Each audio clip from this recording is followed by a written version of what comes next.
Hello everyone, my name is Jason Ruffles, and today we're going to talk about the strengths and the weaknesses of a Filipino character, which is part of the lesson of Filipino values and moral development. We like to feel and open up to one another. We seem to empathize and put ourselves in somebody's shoes.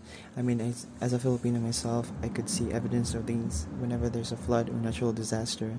I could see fellow Filipino people helping their fellow people by giving them goods, which is kind of sweet. And we also tend to be more understanding and open up to others, which I guess you can say that the Filipinos' life is like an open book because we like to open up so much.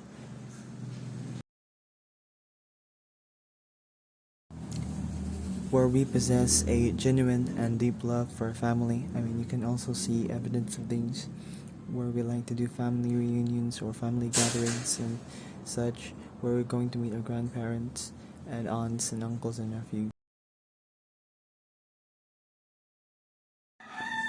Where we Filipinos tend to have a good sense of humor sometimes.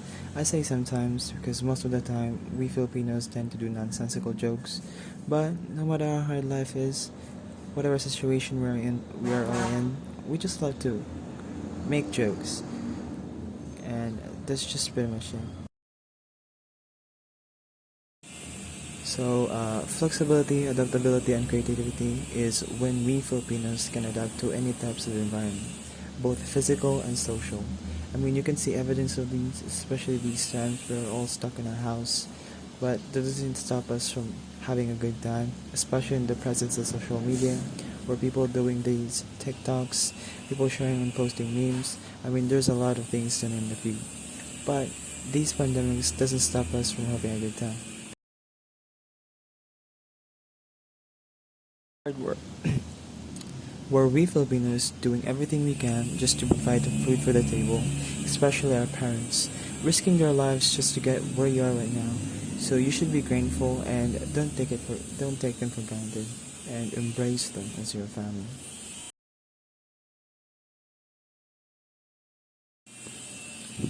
Which which is our strong bond to God or the man upstairs, where we all thank and ask forgiveness. Also, you can see evidence of these, especially during Holy Week, and also during any kinds of religious events, such as Sinulog, Ramadan, and any sorts of religious gathering.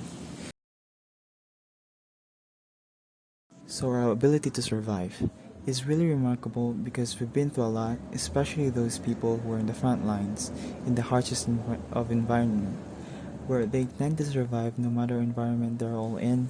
They tend to build up courage and use everything around them.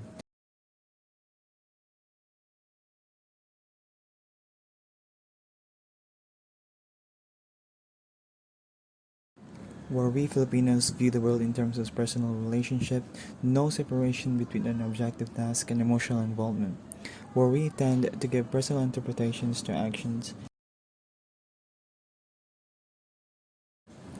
We Filipinos have an extreme personalism where we have difficult dealing with all forms of provocations. Filipinos have difficult dealing with all forms of personal stimuli. We tend to be uncomfortable with bureaucracy, which with rules and regulations and with standard procedures, all of which tend to be impersonal. We tend to ignore them and we ask for exceptions. While concern for the family is one of the Filipinos' greatest strengths, in the extreme, it becomes a serious flaw. Excessive concern for the family creates an in-group, and which means Filipino is fiercely wrong, to the detriment of the concern of the larger community for the common good. Excessive concern for the family manifests itself use of one's office and power as means of promoting the interests in the family. Some Filipinos has a toxic behavior where we don't follow a simple rule. And we also saw examples of these in the streets where people cross the road in red light, people do jaywalking even though there's a big looking sign in the area where it says no jaywalking. And those are just a few examples. There's a lot of examples, but I hope examples. The Filipinos' lack of discipline is manifest in a casual, relaxed attitude toward time and space, which manifests itself in a lack of precision and compulsiveness. In poor time,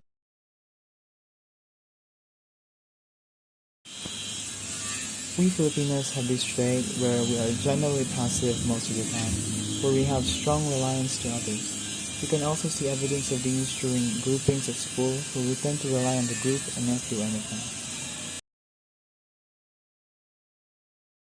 Colonial mentality has two dimensions.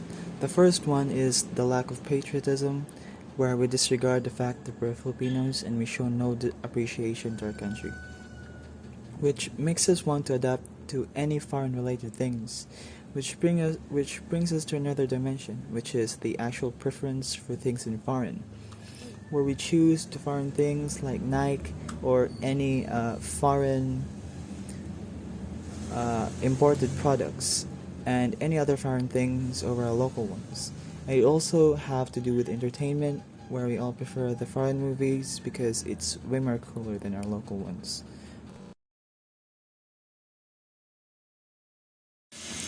Kanya-kanya syndrome or selfish syndrome is one of the Filipino weakness, where we Filipinos have a selfish and self-serving attitude, where we tend to feel envy and have a competitiveness towards anyone, especially our closest friends or circle of friends, where we would like to compete at any smallest thing.